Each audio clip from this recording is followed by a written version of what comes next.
One sunny morning, Mimi the cat put on her blue school uniform and pink backpack. She was excited to go to school and meet her friends.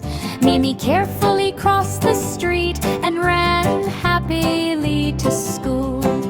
In the schoolyard, she saw her kitten friends laughing and playing. In the classroom, Mimi sat at her little desk and listened to the teacher. After lessons, Mimi and her friends played on the swings and slides. It was a fun and happy day at school.